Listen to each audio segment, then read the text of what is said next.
Hi guys, welcome to Informer. Please like this video and don't forget to subscribe Informer. I loved my wife a lot. I would do anything for her, even risk my life.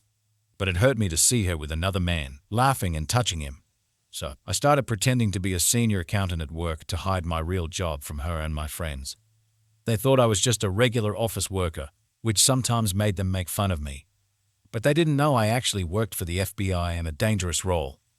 Being around successful people made me feel small and insecure, wishing I could tell them the truth about what I really did. Some of my family members didn't like that I worked for the FBI, which made me feel even worse. Among our friends, I had the least exciting job, even though it was important. I really wanted to tell the truth about my job and get the recognition I deserved, but I couldn't because of strict rules. So I struggled with feeling like I let my family down. Luckily, my wife Erica always supported me. She believed in me and was proud of my work, never worrying about me being in danger. Our marriage was strong, but it hurt to keep this secret from her. After working for the FBI for 23 years, I was up for a promotion and invited to DC with my partner, Roger Sykes. My name is Brock Williams, and for the last 5 years, I've been working on a secret mission to find terrorists in the US.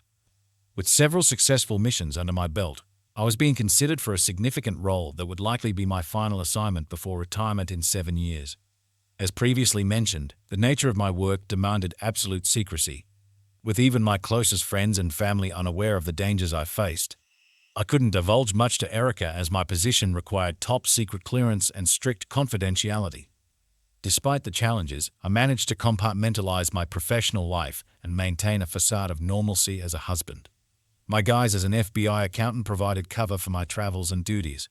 In truth, I was part of a clandestine team infiltrating some of the nation's most perilous terrorist networks, safeguarding our country from imminent threats.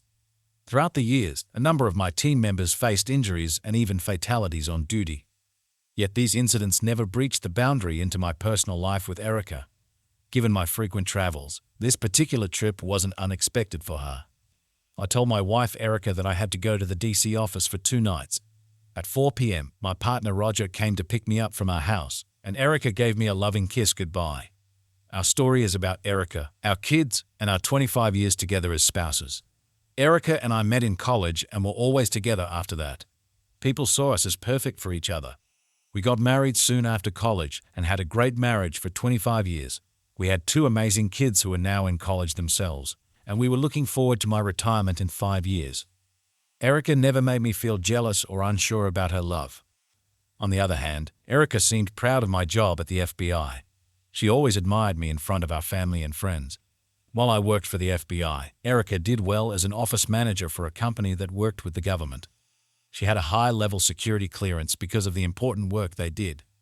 I admired her a lot, and she was still attractive at 47 because she took care of herself with exercise and healthy eating. It felt like we had everything. I was excited about the chance to tell Erica about my past work if I got promoted to assistant director. Whenever I left on a trip, I always said goodbye to Erica with a loving kiss and sweet words, which made Roger laugh after 25 years of marriage. On the way to the airport, Roger joked, "Are you two really that happy, or are you just pretending for me?" I replied, "Roger, I've loved that woman since the day I met her in the college bookstore. She means everything to me. Sure, I love my job, the excitement, and the success we've achieved, but without her I'd be nothing. I'm eager for this promotion. Not just for the career advancement, but to spend more time with her and finally reveal the truth about my job. It's been challenging keeping it a secret all these years, and I can't wait to share it with her after all this time." As we drove to the airport, I pondered my life, silently expressing gratitude for its blessings. My children, my wife, our health, and the realization of my dreams all filled me with appreciation. Airport fiasco.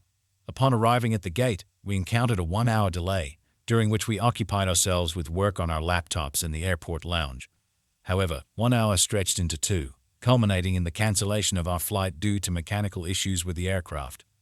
Despite attempts to secure an alternative flight, all were fully booked, forcing us to reschedule for the next morning. As we left the airport, I tried calling Erica, but her phone went straight to voicemail. Her phone often did that because the battery was low, and she hadn't replaced it yet. I decided I would buy her a new one this weekend. "Brock, I'm really hungry," Roger said. "Luckily, we're passing by a Millo's on the way home. Let's stop there for dinner, and the company will pay for it. That sounds great, I replied. I could really go for a steak from Amello's. We got to the restaurant just before 8 p.m.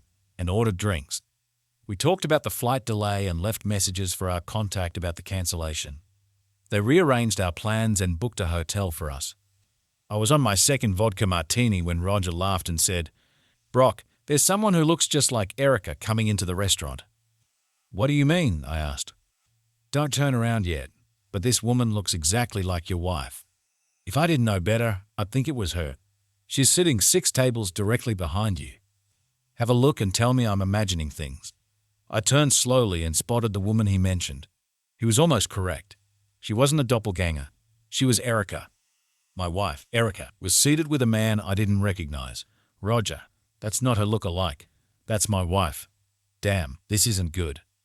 Perhaps it's a work meeting or something. I'll try calling her again to see if she picks up." It's ringing. Erica heard her phone, retrieved it from her purse, glanced at the number and declined the call. Once again, it went straight to voicemail. I was stunned as I watched her disregard my call and dismiss me so casually. After she stowed the phone, she reached across and clasped the man's hand, gazing into his eyes with a look she used to reserve for me, now directed at another man, someone who wasn't me. This wasn't a business meeting, it was a date. Damn. While I was away, my wife went on a date, breaking my trust and our marriage. I never saw this coming. How could I, someone who's good at figuring things out, miss it? I felt really angry, but I used my skills to calm down and think about what to do next. Roger saw that I was upset and knew things were serious. "Brock, this is bad. What should we do?" he asked. "I'm not sure yet. Let me think about it," I replied. I called her again, but her phone was off. It seemed like she didn't want to talk to me. I left her a message saying I was disappointed that she was avoiding my calls on purpose. Then I came up with a plan. "Roger, can you help me out?" I asked. "I hate to involve you in my personal stuff, but I really need your support." "Of course, I'm here for you, buddy." "What's the plan?" he replied. "When I give you a sign, can you take the person outside for a little talk?" I asked. "Got it. Just let me know, and I'll handle it," he said. "We probably shouldn't order any food because I doubt we'll be sticking around. We can grab something on the way after we're done dealing with these 2 lovebirds." A few minutes later, she rose from her seat. "Brock, she's heading to the restroom. You handle him outside and I'll take his spot at the table. Let's see how my dear wife reacts when she returns from the restroom to find me waiting. It should make for an interesting conversation, don't you think?" "Brock, I'm really sorry about all of this. It's messed up." "Not your fault. Now go on. You better get moving." Roger approached my wife's date, his imposing physique looming over the man. Presenting his FBI identification, he requested the man step outside discreetly. Despite initial reluctance, the man acquiesced under Roger's authoritative demeanor. Standing at 6'3" and weighing 240 pounds of muscle, Roger commanded respect from most.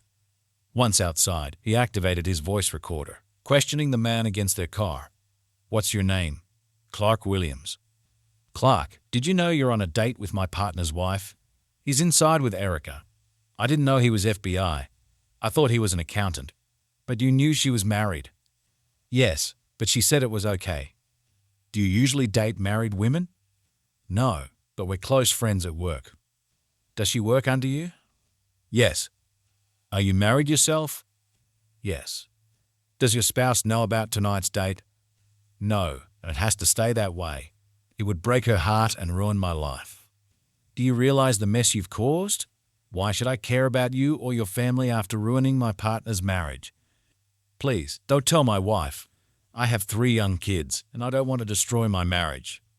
I'm sorry for this, and I wouldn't have gone out with her if I knew he wasn't okay with it." "Listen, Clark, your wife discovering you're a cheater is the least of your worries right now. How long have you been seeing Erica?" "This is our first time, I swear."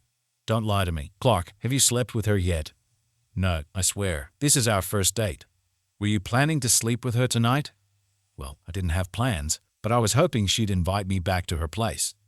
"Did she give you any indication that she wanted that?" "No, but I just assumed she did. You know, being married and all, allowed to date outside her marriage." "All right, wait here and don't move until we figure out what my partner wants to do with you." "Sir, I'm terrified here. Can you give me a break and let me go?" My wife will divorce me if she finds out, and I have 3 kids who need their father. Oh, so now you're worried about your wife and kids. You weren't concerned about them before you met me, were you? No, you're an asshole for dating a married woman and betraying your family. Just be quiet and wait for my partner. I don't want to hear another word from your cheating mouth. Back at the restaurant after Roger and Clark left, I moved to Erica's table and sat where Clark was sitting. I held up the menu to hide my face. I felt Erica coming closer and recognized her smell when she sat down. I knew I was going to have a really hard moment in my 25-year marriage. My heart felt heavy. I secretly recorded the conversation with my phone. I listened as Erica spoke to her date, who she now called, "Honey, I'm back." She said, "Did you find something you like on the menu, Clark? Could you put down the menu? I want to see your eyes." I slowly put down the menu and asked, "Honey, what's with the eyes? Can you explain, Erica?"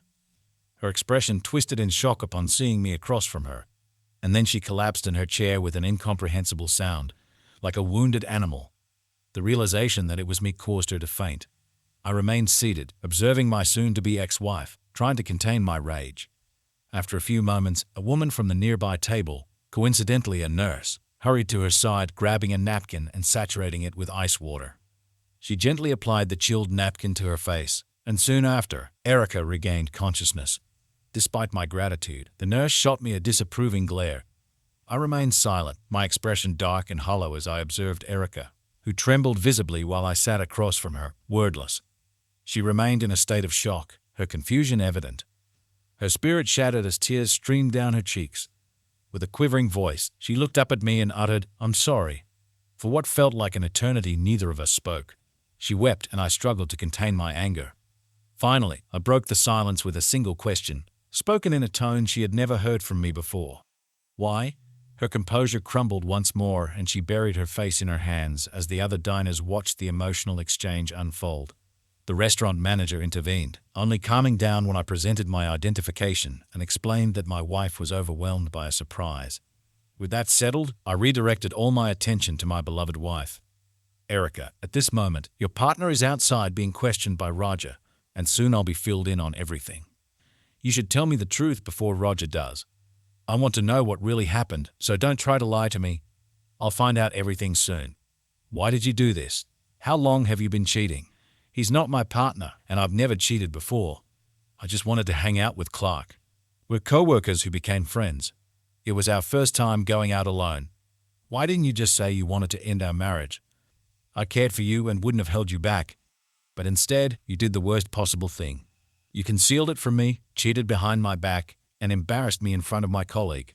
Who knows who else saw you with another man on a date, dressed provocatively, all dolled up like you were actively seeking attention. Brock, I don't want to end our marriage. I love you. You love me? Seriously, you're going to lie to my face. You're out on a date with another man dressed up, obviously looking for something tonight. And you claim you love me. That's absurd, and you know it. No, you just ended our 25-year marriage and shattered the heart of a good man who adored you and wanted to spend his life with you. Brock, I love you, and I don't want a divorce. Nothing happened. You can't divorce me. I love you. I once loved you too. But you've already made your decision, and it wasn't in my favor. You've picked someone else. Fine. Go ahead, be with him. Let him make you happy. My plans have changed. If you had just answered my calls instead of ignoring them, maybe we could have fixed things. But now, it's over between us. I'm leaving tomorrow, not sure when I'll be back. I might stay in DC and leave you here." She cried more, begging, "Please, Brock, don't do this. Do this to you. Are you delusional or just foolish? You brought this upon yourself, not me. Stay here. I'll speak with your boyfriend and arrange for him to take you home. Don't try to contact me because there's nothing left to say." With that, I rose abruptly, gazing at my once beautiful wife. "Erica, you look stunning tonight. I only wish it were me you were trying to impress. Goodbye, Erica." A wave of sadness engulfed me as I looked at her, fearing it might be the last time we're together as spouses. Leaving her behind, crying, broke my heart. Hearing her sob as I walked away was really sad. I met Clark when I saw Roger outside the restaurant. I heard Roger talking to Erica's date, and it made me mad when I found out he thought we had an open marriage. I saw Clark standing by the car, looking nervous. "Brock, meet Clark," Roger said. "He's been seeing your wife. He's her boss at work, married with kids. He says you two have an open marriage. Thanks, Roger. Open marriage. That's news to me, I said. Roger, can you give us a moment? Roger walked away, and I talked to Clark. So you're the one who's been seeing my wife? I asked. No, sir, I haven't, he said. But you were planning to tonight, weren't you? I just talked to my soon-to-be ex-wife, so don't lie, I said. Well, it's true. We have a special connection. But tonight was our first time together. I'm sorry, sir. After hearing that, I spoke in a commanding tone that startled Clark. So, you're involved with another man's wife. Clark, do you understand the gravity of what you're confessing to me? Do you think I'm oblivious? Explain to me. Why shouldn't I bring you in for questioning and launch a thorough investigation into your entire life right now? Please, I never intended any harm, but I see now the mistake I've made, and I'm genuinely sorry. I'll never engage with her on a personal level again. I swear, sir, you mentioned future ex-wife, but you can't just divorce her. She adores you and speaks highly of you constantly. Frankly, I never imagined she'd agree to see me, but I persuaded her. It's my fault entirely. If I hadn't pushed, none of this would have happened. Please find it in your heart to forgive her. Forgive her? That's doubtful. Now what am I supposed to do with you? You've shattered a 25-year marriage. Besides wrecking my relationship with Erica, your actions will devastate my 2 children. That infuriates me. Do you honestly expect to walk away from this unscathed? Clark continued to plead, tears streaming down his face. Please, I'll do anything if you'll just go easy on me. Clark, you're the least of my concerns right now. I'll deal with you later, and rest assured I'll have your entire life story by this time tomorrow. You're in hot water, but for now you need to take Erica home. Go inside, inform her we've spoken, and I've instructed you to take her home. Do whatever you want with her. She's no longer mine. You made sure of that. Now, go away, I told Clark. He quickly went into the restaurant while Roger and I drove off quietly. After a while, Roger spoke up, saying, Brock, I can't believe she did this. I'm so sorry. I don't know what else to say. Thanks, but you don't have to say anything, I replied. I obviously messed up. I thought I had a perfect marriage. Roger, I really loved her. I loved her a lot, and this has really upset me. For the first time, I'm confused, I said. We stopped for fast food on the way to his house. I was going to stay the night there and leave for the airport in the morning. When we got there, Roger's wife Mary saw that I looked upset and asked what was wrong. Roger told her about the cancelled flight and said he would explain everything once I was settled in the guest room. As Roger told Mary what happened, she couldn't believe it. She had known Erica for over 10 years and couldn't understand how this could happen. Like everyone else, she had assumed our marriage was perfect. Later, I found out that Erica didn't go home with Clark, but took a taxi back to our empty house. Clark came clean to his wife about his actions, and since nothing physical happened, there was no divorce. Though his life would be difficult for a while, his honesty and lack of physical infidelity saved his marriage. DC meeting. Brock, heading the investigation, was well informed about the ongoing operation in Las Vegas. He had not only infiltrated their cell, but also recruited one of their members after they were apprehended for a hit-and-run incident. He knew the perpetrator wouldn't be spending much time behind bars. Today, he was in D.C. preparing to transfer leadership to the Nevada field office. His impending promotion would remove him from field work, away from the dangers he had faced for the past 5 years on this special task force. Despite his life feeling chaotic, Brock's adrenaline surged as he expressed to the director his desire to remain the lead on the task force and see this final case through. While the director resisted, Brock remained resolute, persuading him that the promotion could wait a few more weeks and that he deserved to be involved in this operation, a debt owed to him by the agency. Brock's exposure of the terrorist cell and his pivotal role in its neutralization led the director to reluctantly allow him to continue as the primary agent on the case. Despite initially intending to replace him, the director instructed James Dillard, the prospective replacement, to step down. James, it's Director York. I need you to relinquish your position as I've opted to retain Brock as the lead operative. He'll be departing this afternoon, and I want you to brief him on the mission. James was clearly dissatisfied, voicing his discontent while the director listened in. James, I've made up my mind. Any problems with that? I didn't think so. Brock is still in charge. Treat him with respect and give him all the help he needs. Got it? With Director York's authority clear, he focused on Brock and Roger. Take the jet and finish this. I want you back by Monday. This is your last mission in the field, Brock. Consider it a favor, and remember, your absence would have allowed these adversaries to continue threatening our nation. Now go, and best of luck. Mission takedown. As they made their way to the Bureau's jet, Roger expressed his concern to Brock. Brock, is this really a wise decision? Considering what just occurred, you seem to be in a dark place mentally. Roger, I have to do this. I'm filled with so much pent-up energy and frustration because of recent events. I need to channel that energy into this operation and clear my mind. It's the only way I can concentrate and deal with my personal problems, he said. When they met James at the airport, they went to the operation area. Although James was polite, it was clear he wasn't happy about Brock leading. Still, he supported Brock. They knew Brock was good at his job and respected him. After hours of planning, they aimed to break up the terrorist group just before sunrise the next morning.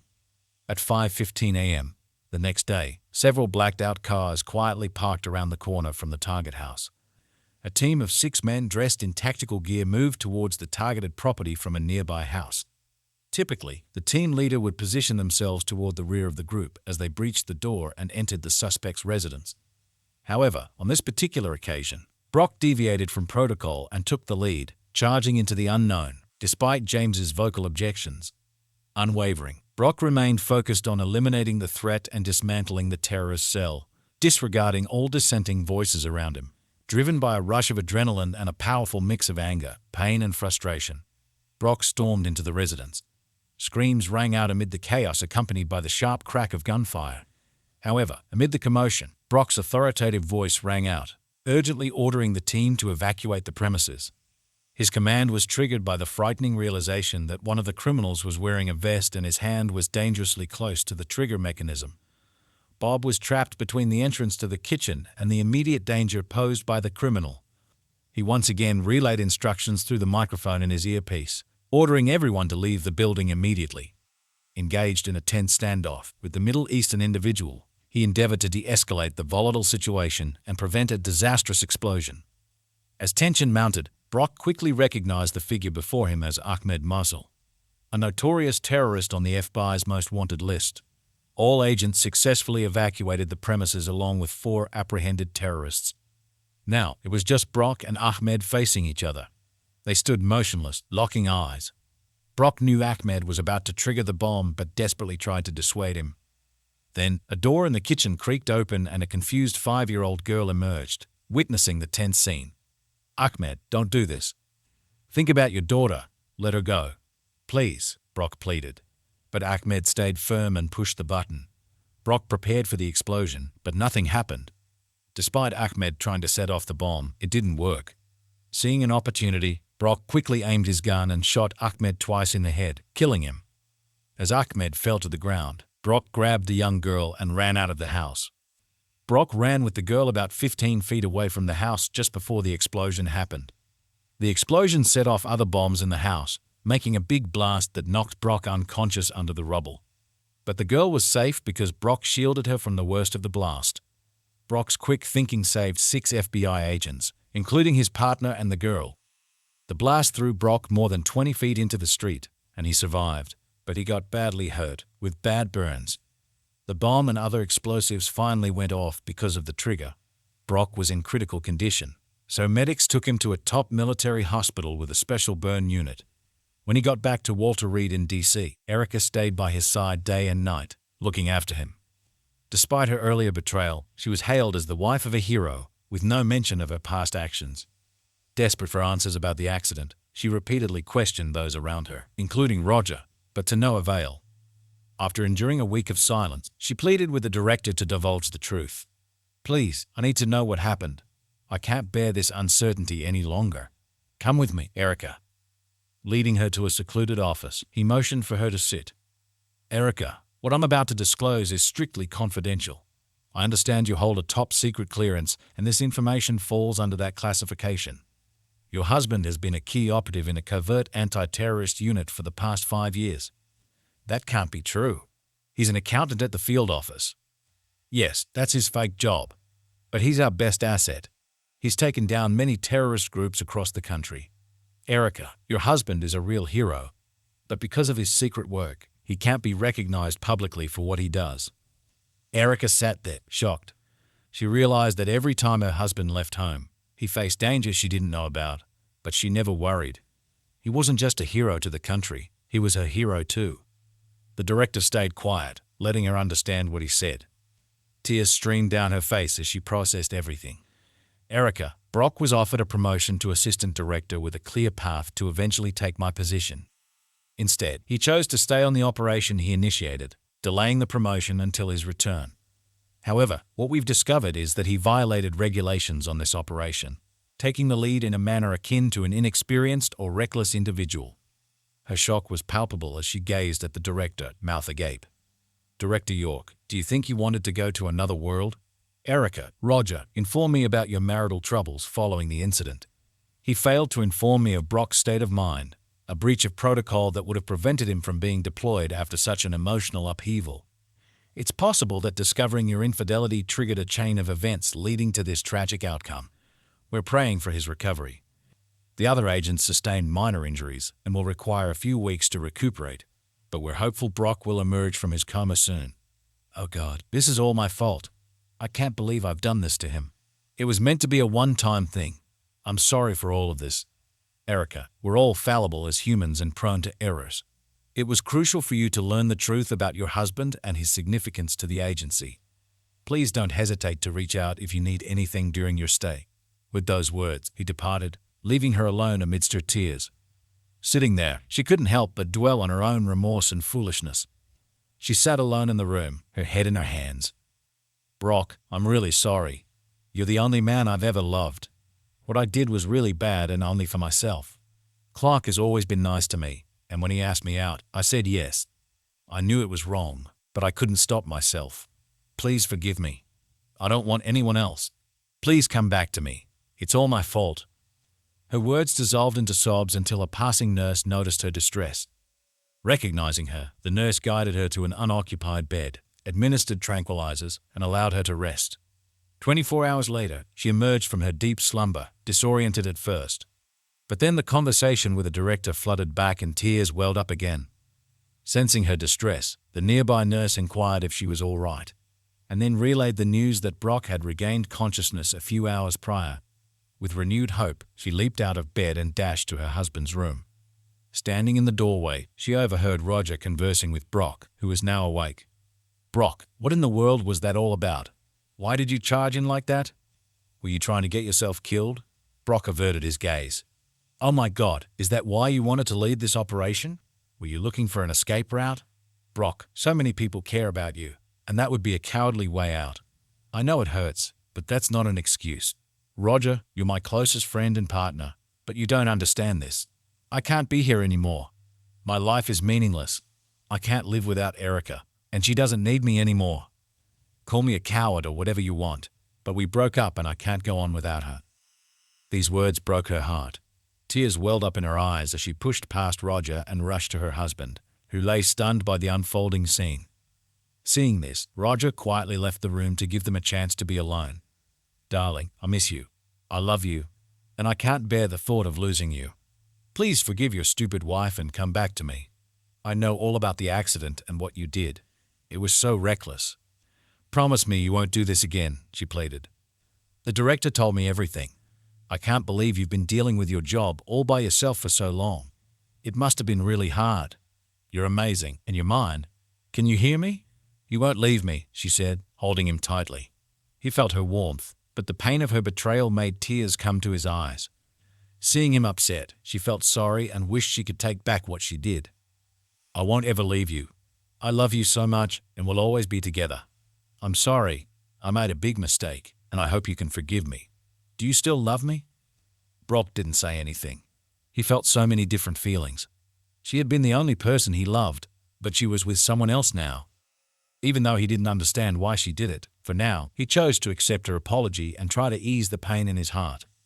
After a long silence, he gathered his thoughts and spoke to Erica for the first time since that night. Erica, seeing you with another man broke my heart.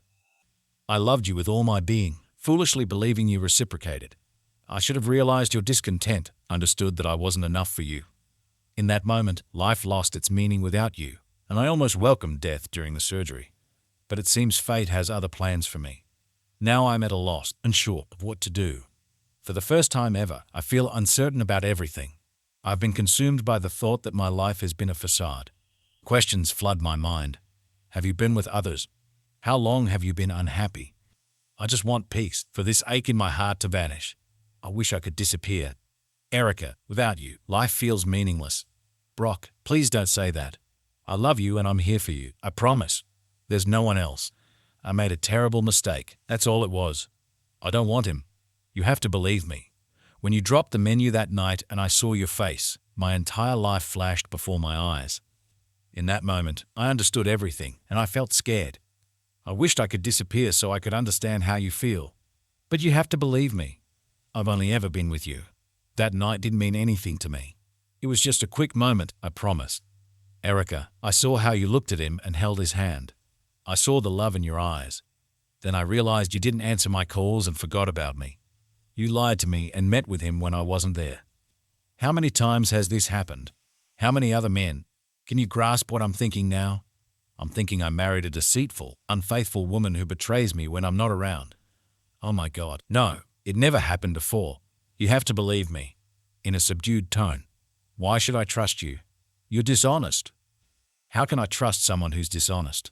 You deliberately went on a date with another man without informing me or expressing any dissatisfaction with our marriage. No, I'm sorry, but I don't know how to trust you again. You've hurt me, Erica. You've shattered my heart, violated our vows, and wounded my soul. We need to discuss what happened, but for now I need you to leave. I need time to heal and process this. I still love you, and that won't change, but I need to contemplate our relationship and its future. Erica understood his pain deeply, realizing it was because of what she did. How could she tell her husband that she didn't have feelings for Clark? It was just a one-time thing to make her life more exciting, away from being a mom, to fight loneliness and boredom.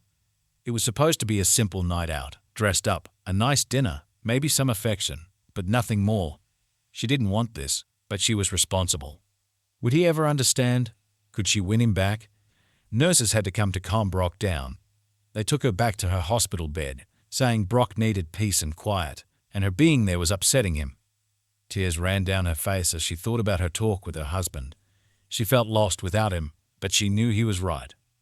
Then he headed to communicate and determine if their relationship still had a future.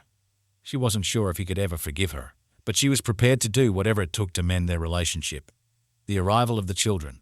Brenda and Robbie, their children, arrived that evening upon learning of his awakening and conversed with their mother to gather more information. Erica disclosed everything, breaking into tears as her children watched in astonishment. They both embraced their mother, attempting to soothe her and offer much-needed affection. Robbie spoke first. Wow, we leave for school and our parents suddenly become rebellious teenagers. You two are behaving like kids, and now it seems we have to be the adults. This elicited a small chuckle from Erica, who finally ceased crying. Brenda, closer to her mother, began her inquiry. What were you thinking? Going on a date? You're married and Dad adores you. How could you do this to him? Those words struck Erica deeply as she stared at the floor. We've been friends for years and we just sort of agreed to have dinner. Mom, don't lie to me. You don't do that kind of thing. What were you thinking? I miss you kids, and when Dad's away, I feel lonely. It was exciting when a younger man asked me out, but I made a big mistake. You have to trust me. Nothing happened. Robbie interrupted. Mom, I know Dad. If he saw you out with another man, that's not good. How many times have you been out with him? Just this once, she replied. What about lunch? Just you two? How many times? That's a different situation. Nonsense. How many, Mom? I'm not sure. Quite a few. Brenda shook her head. Mom, you're not naive. Don't pretend. Mom, have you ever kissed or held hands? Anything intimate like that? Robbie asked. She didn't say anything, just looked at the floor. Mom, how could you do this to Dad? He exclaimed. Please help him understand. I need your help. I promise I won't do it again. I'll do anything to fix it. I shouldn't have gone to dinner or let him get close. I know better. Brenda shook her head and stated, I'll talk to Daddy. He might listen to me. But Mom, we're deeply disappointed in you, and right now you're not our favorite person. Hurting Daddy is unacceptable. And if you weren't my mom, I'd shake some sense into you, Robbie. Stay with Mom while I have a chat with Dad. Meeting Dad for the first time, Brenda took his hand and told her dad how much she loved him and missed him. They both cried when Brenda hugged him. Then she told him how upset Mom was and that they believed nothing had happened that night and never before. Brenda advised to see a psychologist and deal with it before he leaves her. She said that after 25 years, you can at least give her a chance to explain herself and try to fix something. Brock loved his little girl, and her presence in many ways eased his mental suffering. I love you, Brenda, and thank you for coming to visit me. To be honest, I'm not sure what to do with your mom. You know how much I love and adore her, but the realization that she wanted to be with someone else really turned my head. I'll think about what you said, but I won't promise anything. A few minutes later, his son Robbie talked to his father from a man's point of view and explained that they had never been close, and therefore his mother had never disrespected him. Dad, you need to step up and forgive Mom. She didn't cheat on you with him or anyone else, so she didn't disrespect you. Mom and you belong together, and since nothing happened, you have to forgive her for one mistake. She's really upset, Dad, and needs to know you won't leave her. He understood that Robbie was close to his mom and agreed with what he said. Son, I promised your sister I'd try to fix things, go to counseling, but I can't promise anything yet.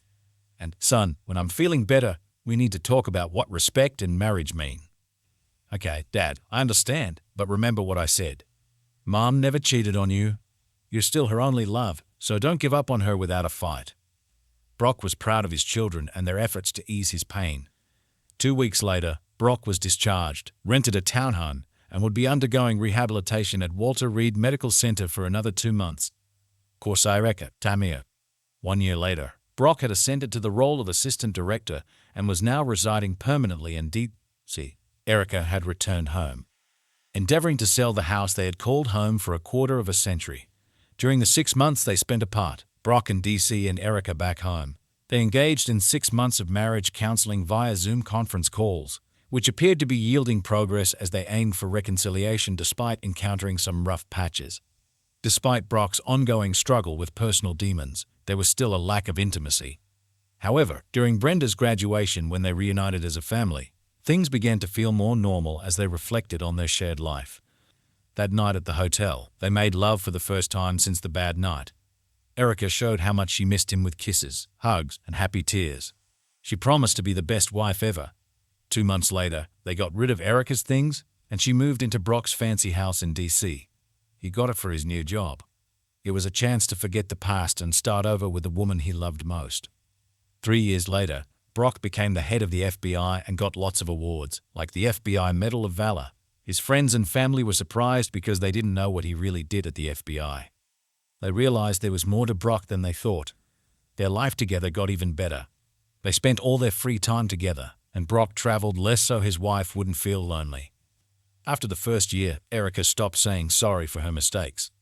Instead, she worked hard every day to make things right, showing how much she loved the man she fell in love with years ago.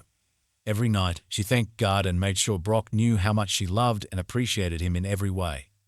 Even though they had some small problems, their love stayed strong, and they spent the next 20 years together, enjoying their 6 grandchildren. Brock stayed really devoted to Erica. Happy they made up. They stayed happy until Erica peacefully passed away while Brock held her, after being sick for a short time. Brock couldn't live without her and passed away 6 months later. Second story. Boyfriend of 4 years may have cheated in the beginning. I met my boyfriend over 4 years ago, and we connected because we have a similar sense of humor and like the same things. He had broken up with his ex about a year before we met. He told me they were still friends and that I would get along with her. I was excited to meet her. His ex got into a car accident, and he lent her his car during the day because he uses a company vehicle. He would ask for his car back at the end of the day so he could come see me. But sometimes she wouldn't give it back, so he couldn't visit me. I didn't say anything about this for a while. Eventually, I told him I didn't like how he talked to a woman he never introduced me to, and I brought up how she tried to mess up our relationship in the beginning by taking his car. There were times when he wouldn't answer my calls or texts, saying he fell asleep. But his Snapchat location showed he was at her house all night. I didn't bring it up because I wasn't sure if Snapchat was accurate. After 4 years, I'm still wondering what happened on those days. I'm worried about asking him because it's a big accusation. He's always been kind, and I don't want to hurt his feelings. Do you have any advice on how to talk to him about this, or am I just overthinking things? Thanks for watching. Please like and share our video and don't forget to subscribe.